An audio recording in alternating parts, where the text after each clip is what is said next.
So this is Jason Harris, and Jason is the founder and spokesperson for a non-profit called Jason's Connection. As a neurodiverse individual himself, being on the autistic spectrum, Jason knows firsthand the challenges faced by individuals to find support to assist them to live their life in a way that meets their needs and goals. With the uniqueness of his disability, it can be tiresome to find services to meet needs such as software for learning and organization, medications, and assistance with life skills and social interactions. During a presentation, Jason said, quote, most of the services I have found have been found by a lot of hard work and word of mouth. This can take a while and get very frustrating. So this is why he started Jason's Connection.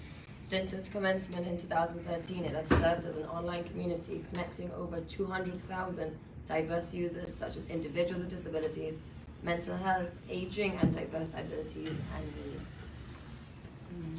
The online The online community allows access to information, resources, services, human stories, and each other. Its community can also recommend, rate, and review services, as well as request specialized searches for services and resources. It includes the largest national organic searchable resource directory, as well as personalized service to assist people to locate resources in their area. The site operates concurrently with an active Facebook page with over 250,000 community members, so it's quite big. Jason speaks nationally to groups about hidden and invisible disabilities and works to build relationships with other national disability organizations. He also achieved a Bachelor of Arts from the College of Mount St. Joseph and Master of Science in Cultural Foundations of Education and a Certificate of Advanced Disability Studies from Syracuse. See, this is the Americanist. It's next to Syracuse. You were close. Right next door. University. In 2018, he joined the staff at Burton Blatt Institute at Syracuse University as a research associate, working to advance the civic, economic, and social participation of people with disabilities around the globe. Great, thank you so much. I'm glad to be here. So, you learned a little bit about me. I've always had a disability.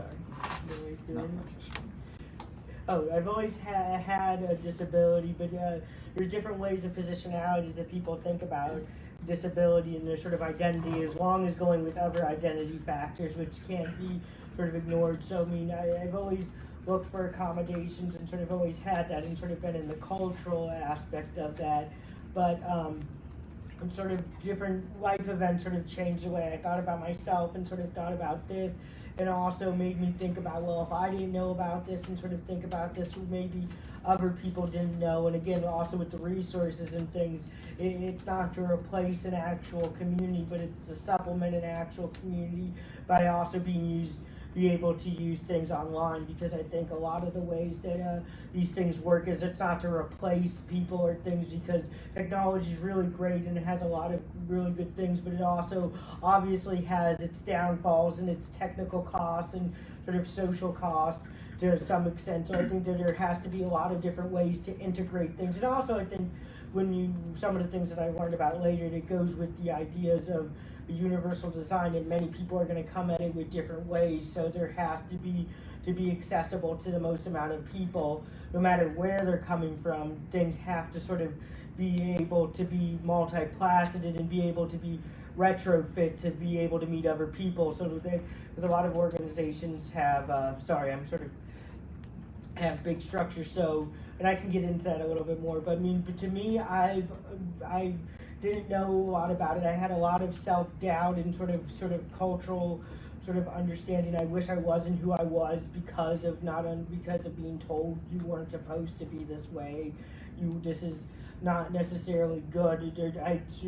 And by the time I had, we sort of started to rethink about some of those things when I got cancer, which is its own positionality, and it was for the first time I sort of had to stop and not sort of push and grind, which is sort of, I think, some of the ways that we talk about disability, and sort of the overcoming narrative, or just fix it, or even just sort of fitting in with the normalcy model where you couldn't just overcome or try harder to overcome cancer.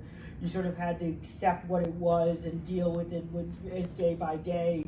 And then as some of them had to hear, after I got back to college and that, because I was in the middle of the time I was in college, I took a disability studies class, which is, I think, really what opened up to me that disability as a positionality and not just a sort of medical thing, which, I mean, it was something new to me, and I think that some people are lucky to sort of have that and sort of known about that for a long time, and it's really important, I think, because unfortunately we don't talk about this stuff a lot outside of it, or even the way that things get covered always leave that room for there to be there, even the way that stories are covered in the media. So I think that it was something that opened my senses up to the idea that some of the things that I was experiencing wasn't just on me. There was cultural sort of systematic foundations of things like other sort of systematic things that also intertwine with other systematic things that have that. And when I graduated college, I didn't really know what I wanted to do. I just knew I wanted to do something, and at that point we've been talking to some people about making a list like this, just because for me, especially because of the way disability service models think, it's either you fit into a model and there's different things out there, or especially United States standard, because I can't talk exactly how it is everywhere around the world because I do not know, but there's sort of different ways. I mean, you either, and for me it was always hard to find things because I never really fit into the actual like standards that they had. I always, when they didn't know I was autistic until I was about 15 or 16, and that was because I was trying to get into, I was looking to go to somewhere where you needed to have that label, and they're sort of like, yeah, you seem like this, even though it was never officially diagnosed. But back then, people sort of, it was always a non-discernible learning disability that they could never do that. But that, again, which is sort of a systematic thing. But from there, so I never really knew that until I was later. So even some of that with the cultural, I sort of seen as that. And later I learned about autistic culture, which I think is really interesting, and how there's a disability culture. And I think incorporating that into a lot of how we sort of talk about these decisions and how we talk about these things, and understanding that there's different ways. But after doing that, I sort of was looking to do something after college. I went to college for philosophy as a minor, in general studies as a interest, because I went to a college because I had good resources outside the classrooms for learning disabilities to make sure. But it was not necessarily educationally the college that would have been for me, because there was more of a, you know what you want to do, you sort of do it, and then you go out and get a job. I mean, as just sort of my own positionality and other reasons, I had no idea what I wanted to do. Nobody ever really talked to me about careers other than it. I mean, I got a little bit of talk about going to college because the school I went to wanted people to go to college because it looked good for them to, as a newer school, to sort of have people go into that. But so I sort of was like, well, I'll do this, I start this. And I found out that I really, really liked it, because it took something that I really, really liked. I really am interested in how sort of things shape the way they are, why we do things the way we do, how we make things, like why, a lot of times, like, I've been really interested, like Halloween just happened. I've done research and looking to understand, like, well, how has Halloween come to be the shape that we have it now? And I found that disability studies and doing what I was doing and remembering from this class really told us not only a lot about disabled people or people with disabilities, it also told us a lot about society and how we think about things and how we message things and the way that we talk about things, and how things can be used to be positive, to talk about things in a way that progresses things or makes it so it's, or that things can be done to do things that maybe don't impact people in the best way, and maybe are more to quell fears or to make it people feel comfortable. And sometimes it's a little bit of both, and it's sort of mixed, but it's also who's being reached, who's the audience. So I found that to be really what drove me into this, and being able to do that. And I was able to do Jason's connection for that, and along with doing the resources, we started doing the Facebook and the advocacy, and that sort of push of trying to get that, like, wait, I didn't understand most of this stuff. I didn't come from this. I'm guessing a lot of people don't even understand the implicit bias that we have as a society, and how the way that we build, the way we think around disabilities has been something that has been culturally expanded over centuries and has different ways of thinking and even new things. So I was sort of like, after that, I kind of was like, that was really interesting, but I wanted to understand more of it because I couldn't understand from my own background in sort of a research, but I also wanted to hear from other people. So I was fortunate enough to be able to, with Jason's connection and stuff, be able to apply to university, and I chose to go to Syracuse, which was actually really lucky, because Syracuse, there's a lot of good universities using around disability studies. There's not as many that do it for graduate school, even though Boston University of Massachusetts Boston's really good too. I think University of Illinois Chicago has a good program, but they were doing PhD, and I didn't know if I wanted to do a PhD, just because obviously there's a lot of advantages to doing a PhD, but it also limits you in what you can do, especially as job markets are becoming more understanding that disabled people or people with disabilities exist. They're giving more options, and sometimes having a PhD really limits that you can only do teaching, university, or some other sort of research-based thing. But I went to Syracuse. I was lucky. Syracuse has a really big history on this, and don't get me wrong, just because they have a big history on this and just because they are good in some ways doesn't mean any institutions have their own sort of advantages and disadvantages to what they're doing. So Syracuse has its own problems, but Syracuse has been doing disability studies since the 70s and had some pretty revolutionary figures now, like Burton Blatt and Steve Taylor and some other people. They also have the oldest disability rights organization for students to be on compliance coordinating committee, which was started in 2001 by a group of students. I think they have the first disability cultural center, which is different than an Office of Disability Services. It actually works a lot with other diversity offices at Syracuse University, which is really cool. And it still has the only full-time director of a disability cultural center, even though other universities are luckily thinking about more and more having a disability. They also, so I mean, Syracuse was a really interesting place, and it was also gave me the flexibility, because a lot of the things is I wanted to understand disability studies, but I wasn't necessarily getting, but disability studies was in the field of education. And while I like education, I think education happens no matter what. I think educational spaces can be any space that where people are willing to learn and people are willing to work together.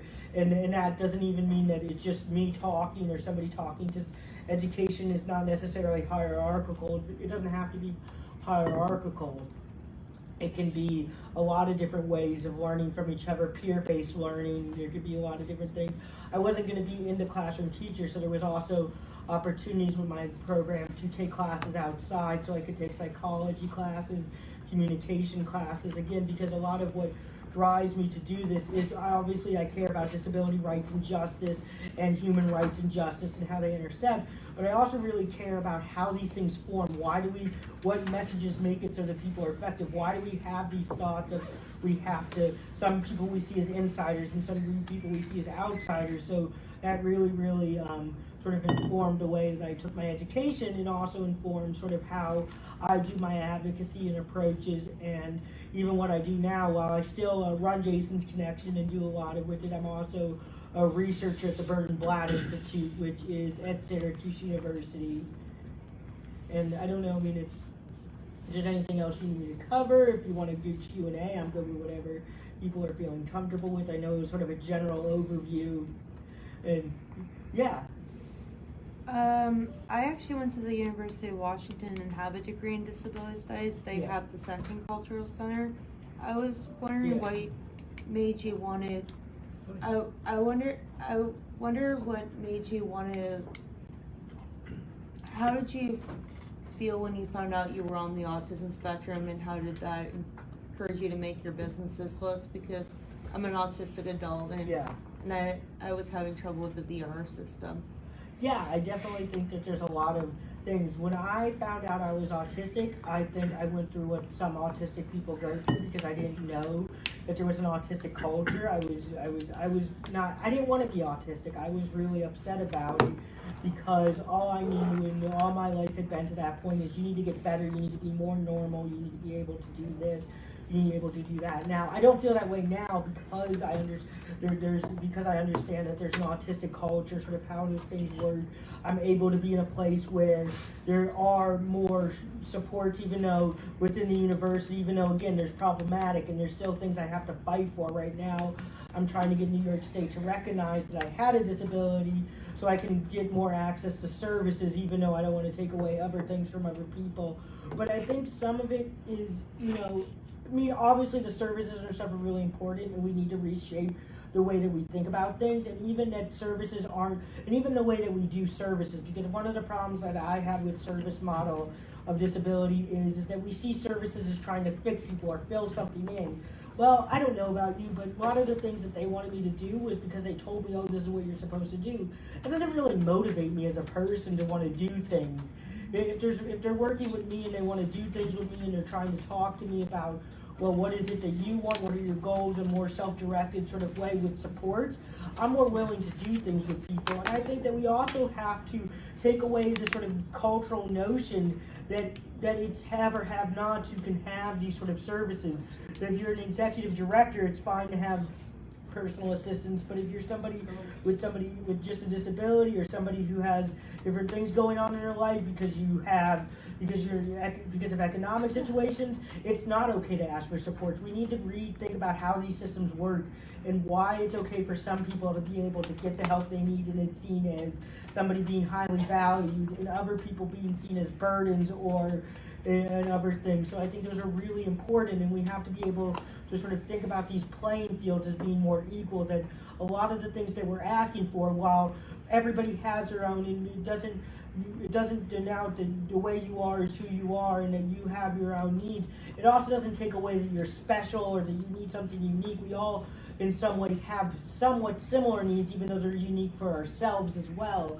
And that a lot of things that people go through are systematically oppressive to a lot of people in a lot of different ways, even though they have their own ways of being oppressive within themselves that are unique to themselves and within groups as well. So I think that some of these thinking about are really, really important when you're thinking about this, to sort of be really flexible with how you're thinking, and that people are going to come at it, I mean, I think one of the things too is that one of the things is now, even as an autistic person, I think that a lot of people are still coming from it from a lot of different ways, and that autistic people are really great in a lot of different ways.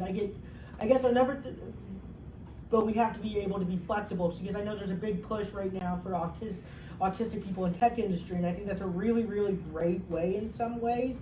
I see it as somewhat problematic in other ways, because it's saying every autistic person needs to be technically advanced. And I'm not going to lie, for a person who does communication and does things on a website, I'm actually fairly not that great at technology. I do things, I have things, but it's not what drives me. Like, I don't know how to code, I don't know how to, I'm more about, how do you talk about these messages? How do you do this?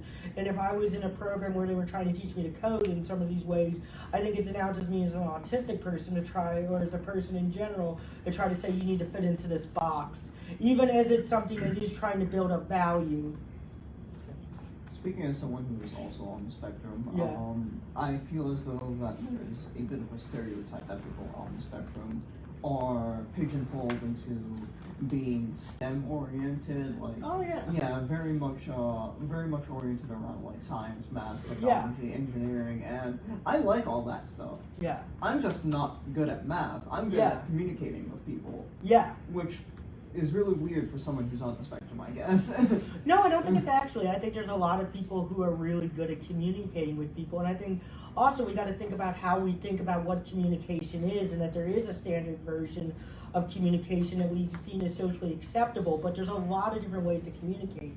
And I've seen a lot of I think, as an autistic person, I get that because they say, wow, you communicate so well. And it's sort of, some of it's who I am, some of it I've been trained to, and there's not necessarily bad, but autistic people communicate in a lot of different ways. And I think that you also see in autistic spaces that people communicate with each other really well because they set the rules of what communication is. Communication in some ways is something that we set as standards and decidedly accept, well, this is communication and this is not. I mean, you can look at, a lot of people who are autistic, who are nonverbal, communicate in a lot of different ways. They're not communicating. It's just that we some ways see some verbal speech as that, or people can use different devices to be able to communicate, but there's also a preference on verbal speech over certain devices. So I think some of these things we have to think about what is communication, what it is, and what are our expectations of people, and why those expectations do what you did, because I think there are people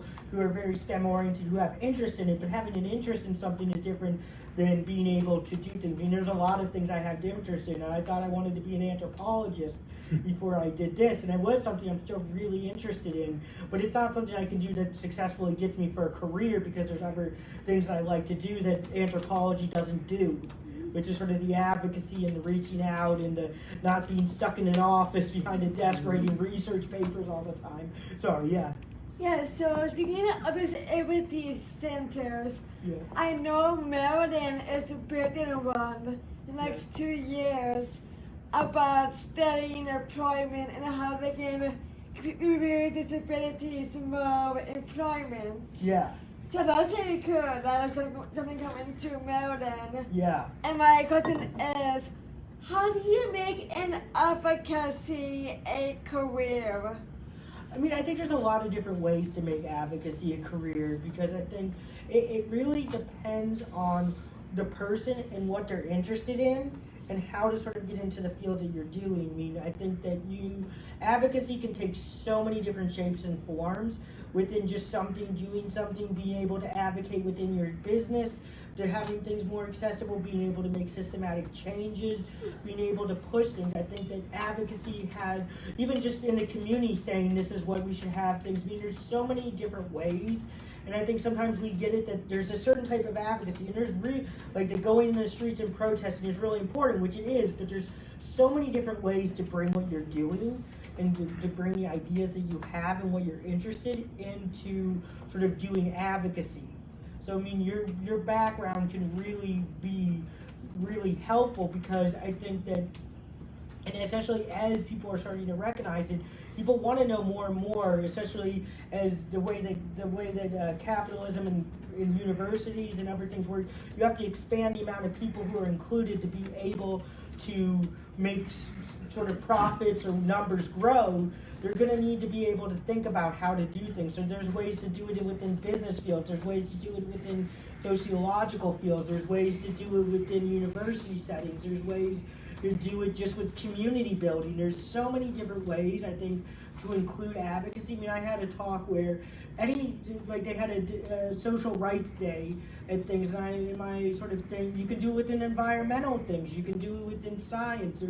There's so many ways to think about how to bring what you know is through lived experience and other sort of things that you have to any type of field that you're doing or any type of thing that you're in. If you choose to be in those settings, now again, you can be an advocate in one setting and choose that. I mean, I don't have my advocacy hat on every second. It's not like every second I'm like, I'm going to talk about these things. You choose when to do these in these spaces and when to be. I mean, when I'm at the doctor's office, I'm not necessarily completely advocating for it, because I'm just wanting to see what's going on with me. So listen to me, don't it? Yeah. Yeah, I mean, I think there's a lot of ways to be able to be advocating in them. Sorry, hopefully that answered. Yeah, it did. Thank you so much. Yeah. What? I was just looking at you as you were speaking. Thanks to me, like, I Yes.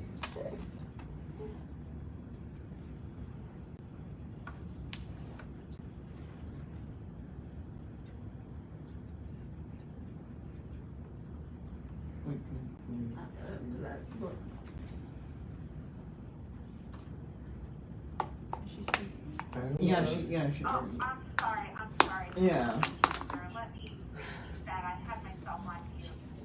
I don't know if I caught this, but did you say there's a difference between disability services and disability culture? Could you expand on that, please? Yeah, I mean, you can look at that in general, but at Syracuse University, the Office of Disability Services is separate from the Disability Cultural Center. They work together. The Disability Services is more in the classroom, more making sure that sort of things get done. It's more like how do you, and they obviously intertwine together. It's not like they're completely separate. Where disability culture is more like, well, we need to think about the way that we think about disability at this university or at this. So disability services is more ADA legally based, where this is what the regulation says. You need to provide this in the classroom. You need to do this because this is how a student's going to be performed. Disability culture is more saying, well, this is why we should do something. This is how it affects somebody. This is why the disabled people feel like that it's important to have interpreters on campus, or it's important to have it so there's accessible bathrooms, or that these spaces are not too loud, or whatever. It's more looking at like how does disability in itself go on the campus. So this is sort of like with the idea of compliance. So ODS is more about disability services is more about compliance, and disability culture is about beyond compliance, and also that there's a culture to it, that as people who are disabled, that we have lived experiences that inform how we think, how we act, that we can relate to each other, that there's a, like with deaf cultures, there's autistic culture, there's different type of culture. It's more than just, disability services looks at it more as the medical model of, you have a disability, what do you need to do to make it so that you can meet the expectations of this? Where this is looking at, you have a disability, this informs the way disability culture more looks at it. You're a disabled person, or you are a person with disability, because that's part of your identity, or is your identity, depending on how some people have different ways of viewing themselves, the way that they interface with disability. And you also probably have other positionalities as well, and that also interacts with your disabled identity. And so how do you navigate the world, and how can we make this a space that is safe, the safest amount that's possible, it's the most accepting of the most amount of people. Hopefully that answers. No, thank you. Oh, thank you.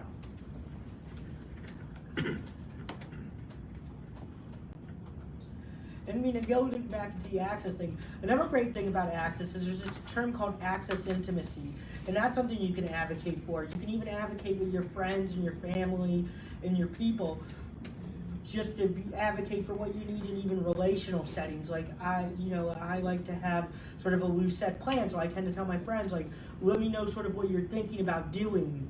And some of that, or like even making sure that like your friends know, like, this is, if you have things like, let's choose a space that's not so loud, and that people think about that. And it's another way to advocate for yourself, and also advocate for society, for other people, if that sort of goes there, because it's getting people to think about these things. And a lot of this stuff, at least the way I do it, is not necessarily telling people always how to do it, because people don't love to be told how to do things.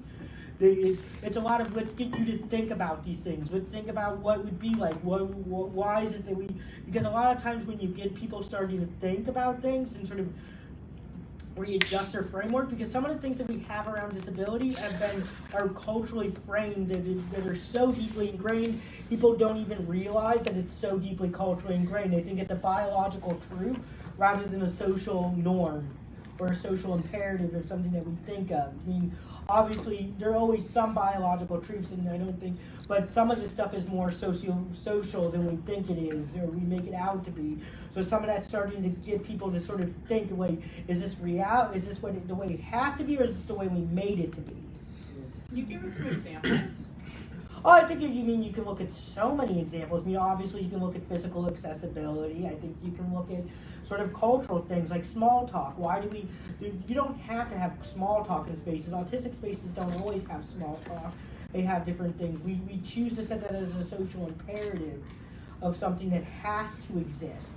Or even that, that the way that you have to have bright lights in a room, or it has to be somewhere that, where it's that parties have to be these big social, I think there's a lot of things that are set up to where we assume, or even just the way the work schedule is, and things are starting to change now with technology. You have to show up and you have to be there from 9 to 5, and it has to be a physical location. I think there's a lot of things that are, or even that, everything has to be about why not just have open captioning, and why not have audio descriptions on everything? We had to set up that the way that we view media has to be this sort of certain way. A lot of the ways that even the greatest technology we have is pushed because we had to push the way we thought about how people access different information. Even classrooms and sort of things are set up to sort of put it so some ways of thinking are sort of promulgated over other ways of thinking, or ways of showing out how you can relay information.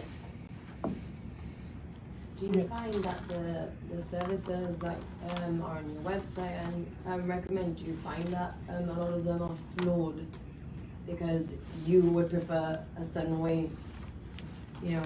What I mean? I think, wait, flawed, or what do you mean? As in like that. The services that are available, do you think that they're sufficient to adhere to everyone, like for example on the spectrum? Oh no, I think a lot of them are not. And one of my goals was, and I think that's problematic, but I think at some point right now we're in the way that the things work is very much, well, you need something, we have it, you need to accept this. I think a lot of the models need to be more flexible. One of my goals at some point with Jason's Connection, and it's still trying to figure out how to do this to some extent, is that when you have more choice as a person, you're able to drive the way that services are. Right now, the service industry is really, you need us to do this for you. And it's starting to change with technology and other things, but it's still very much driven by, no, this is what we do. You need to fit into our box of how we do things. Otherwise, we're not going to help. We're not going to work with you. And I think when you have more choices, when you know there's more things out there, when you can say, well, I'm not going with you because there's somewhere else that does that. Or people see that there's a lack of something going on. They're like, why don't we do it this way? So we start in and good ideas get invested in. And I think things start to build, and hopefully that sort of shifts the way that we do this, because the way that things are set up now, it's very set up in a way that we assume that this is how it has to happen, but we can also switch it. We can make it so that we're not going to agencies that are not helpful or too big or not being flexible. And I think right now we're not at that point. I think things are starting to get there, but I think there's a lot of agencies that are just, well, there's so many people, we don't know what to do with this, but I hope that with having resources like that, or other resources in places like RespectAbility and other places that do this, because this is something that we're all invested in. This isn't Jason's Connection over everybody else or one organization. This is for the social good of everybody. We're starting to change things. Yes? So as I said before, I'm also on the spectrum, but I grew up in a upper middle class. Yeah. Like, we had resources. I went to a good school district, and as a result, I had plenty of aid when trying to normalize and also like condition myself socially. Yeah. So how do you reach people who don't necessarily have those resources available to them, who are poor and indigent and don't necessarily go to great school districts with plenty of special aid available to students on the spectrum?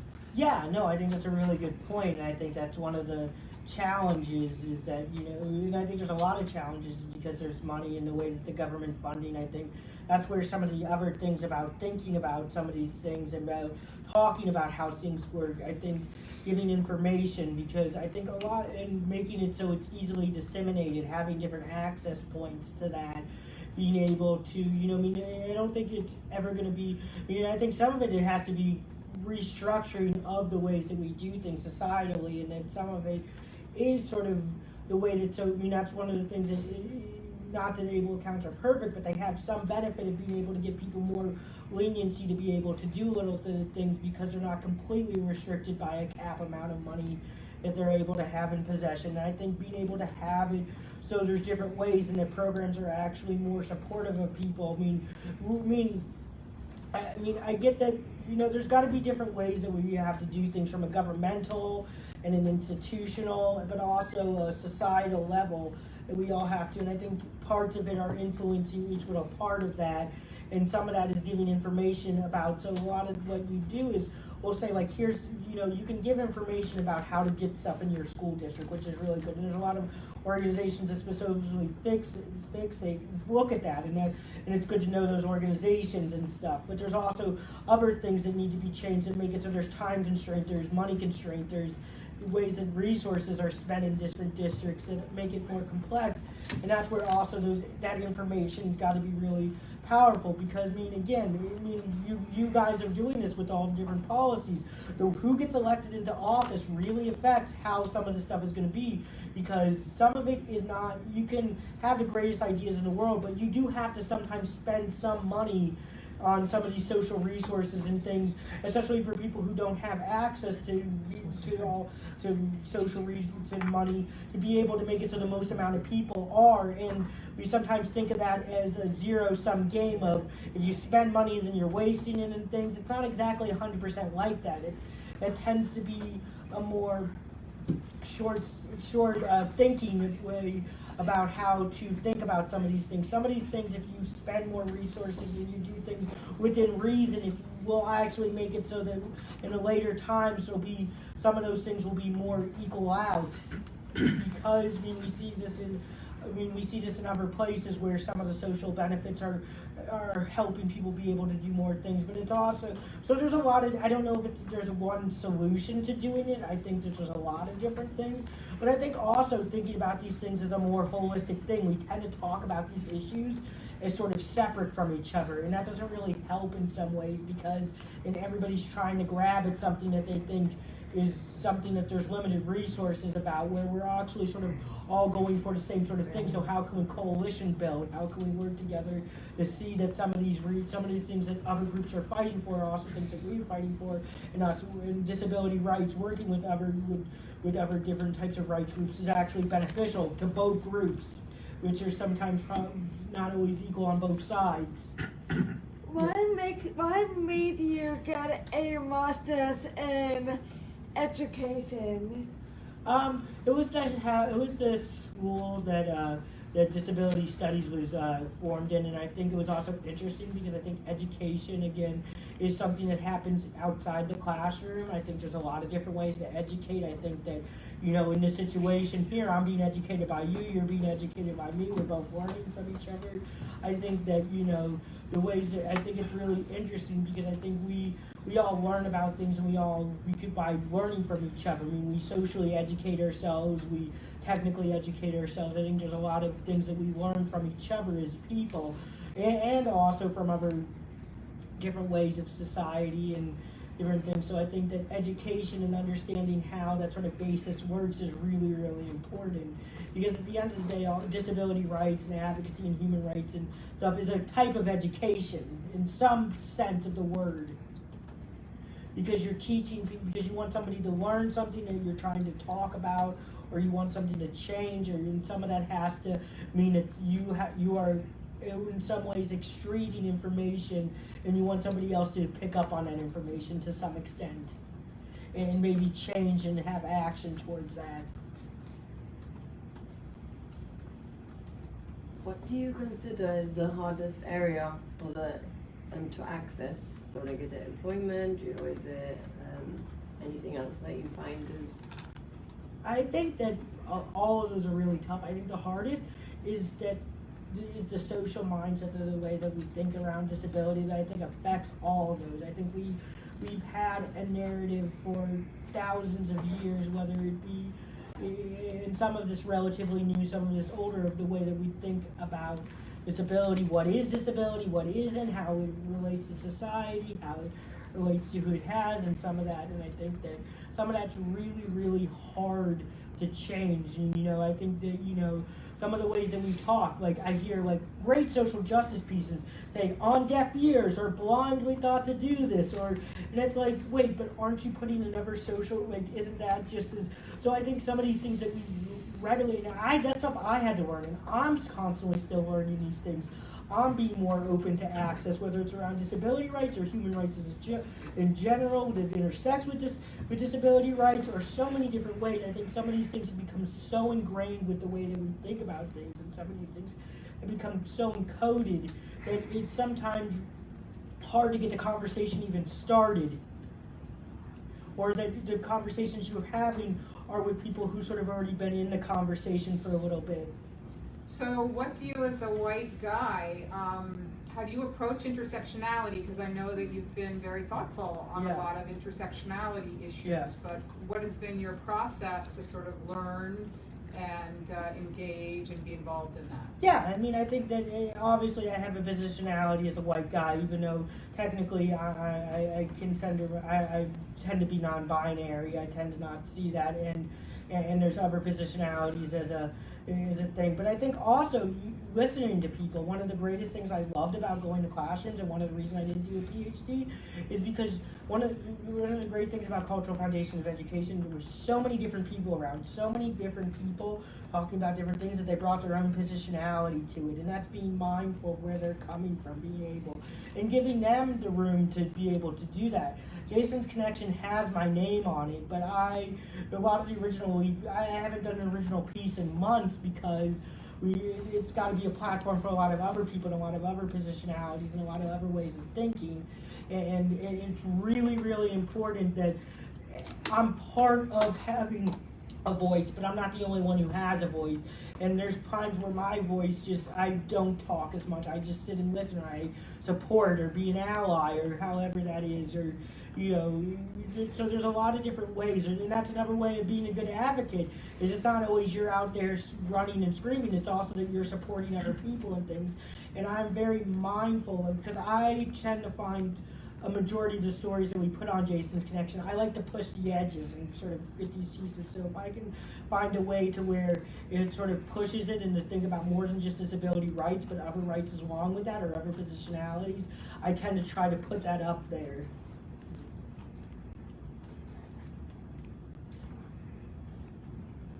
Jason, if one of your criticisms of the disabilities service sector is that it's program-centered and not person-centered, and you want to change that, what's happening with service providers is everyone's old like me, and they're not getting young people willing to work at Easter Seals and ARC. And the young people that are going for employment at service providers are not disabled. Can Jason's list help list all employment positions that are open to try to get people like yourself to become on a career track as the next CEO of Easter Seals? Because if you guys don't get in there, people like me, non-disabled, are not going to see the flaws in the programs. They're not going to understand person-centered services. I recently did some research. I only counted 50 person-centered service providers in the entire country. 50, up against tens of thousands. I definitely think there has to be more of that. There has to be different ways. Now, I know there are different listing services that do specifically around jobs for disabled people or people with disabilities. I mean, we don't ignore that, but there's a lot of different things we cover too, because we're sort of a broader net sort of idea.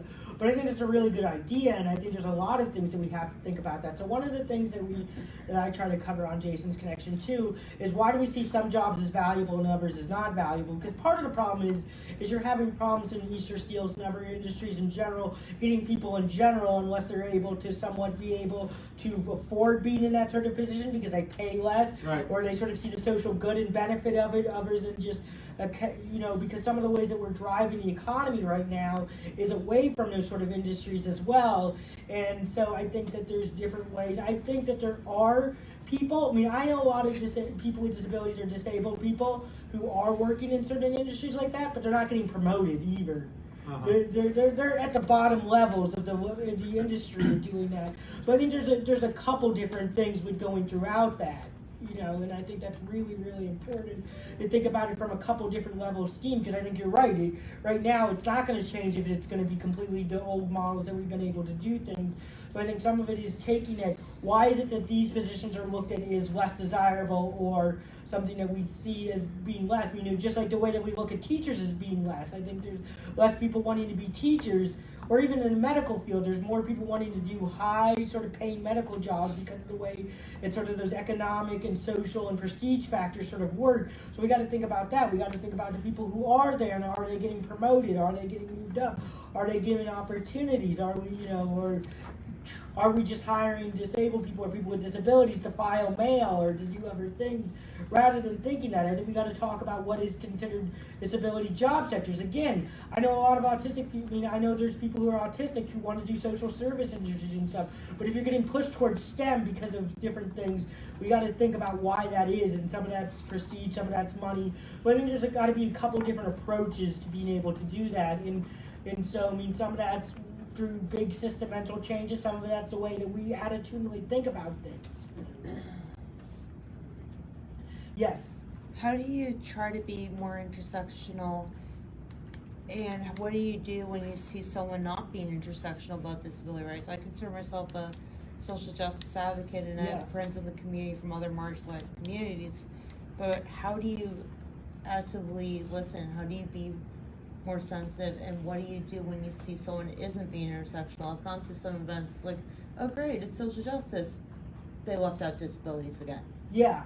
No, I think it's really, and I think that can happen in the other things where disabilities can be very white and male and things. I think that some of this is, I think when, that some of it is there's a benefit to thinking about these things in broad perspective. There's a real benefit to being able to think about these things as holistic.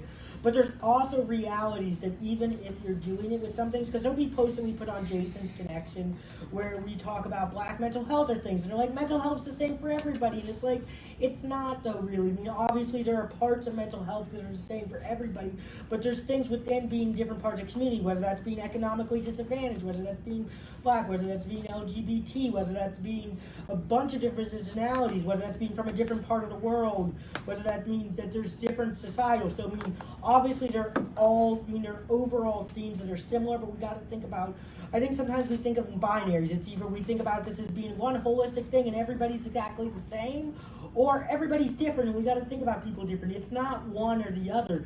People can be different and the same, and both are good.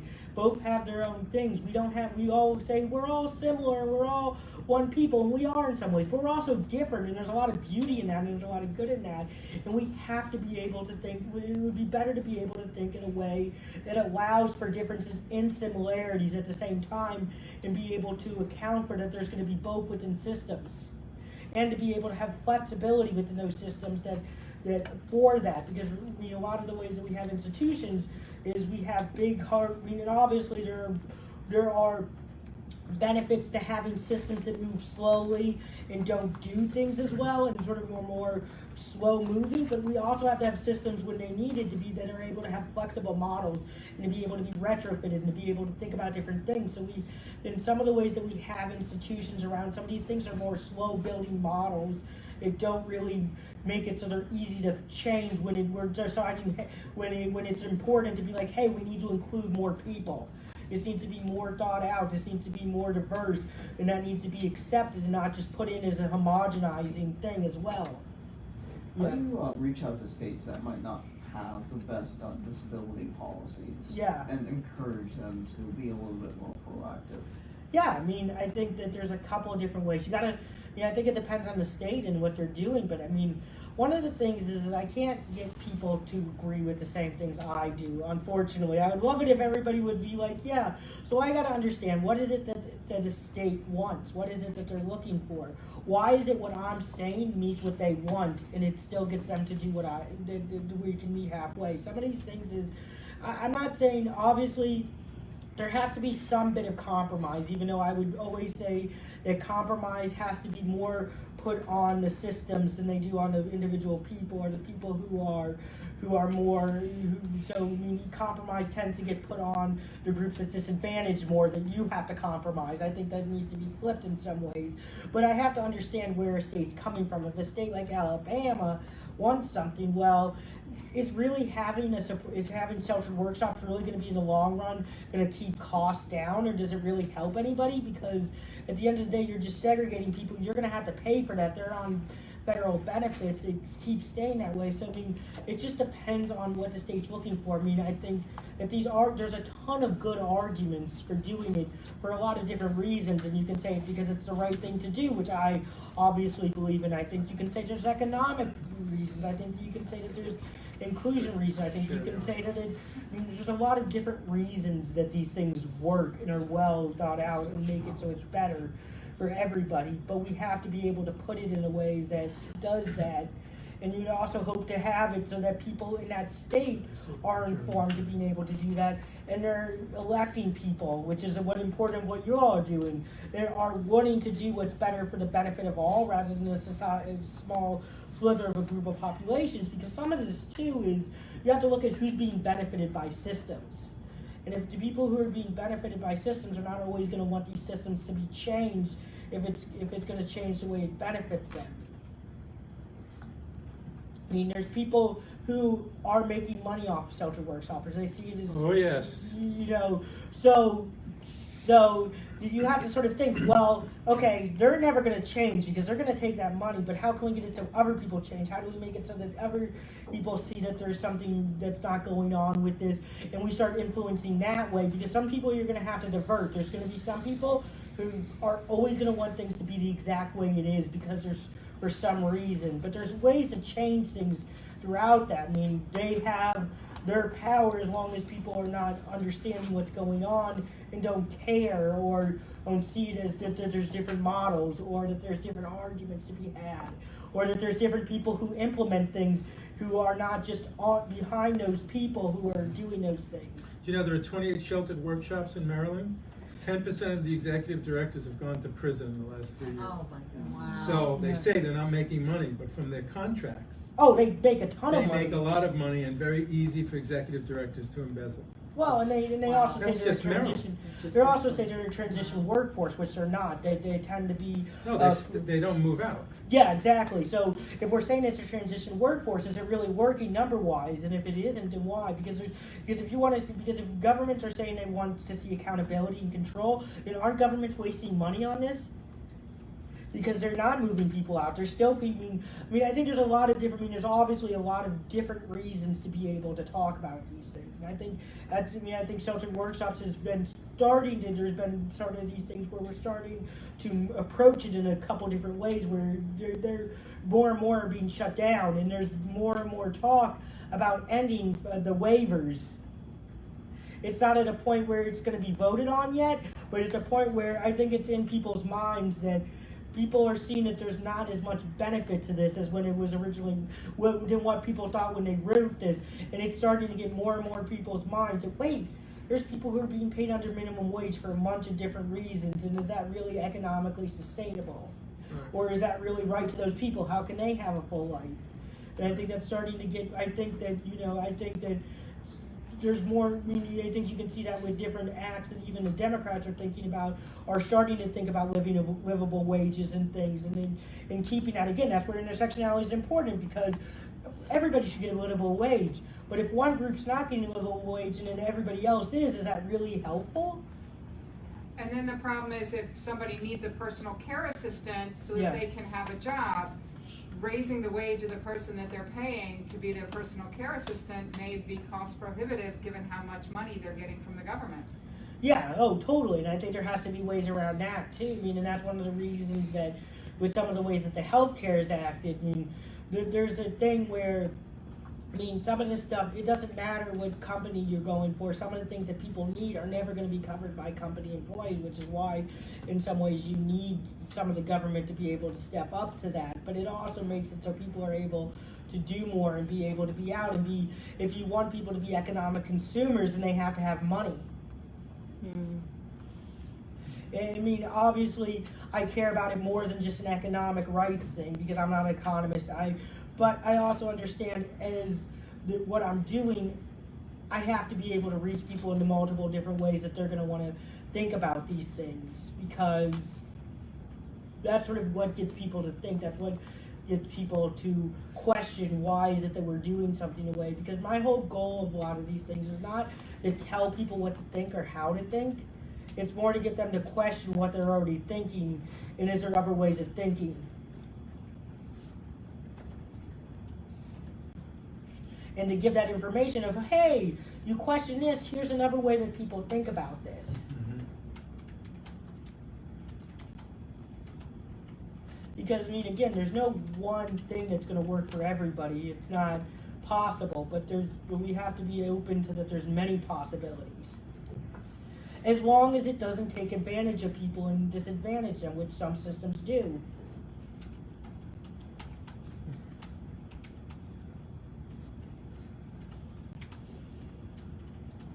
Which goes back to the question of who does things benefit and why is it benefit, and is this really, and going back to the efficacy of that program to some extent, but also the idea of the program, because some of this is that the program, you can, obviously we see these programs that don't work, and they don't work because they're not supposed to work in that way.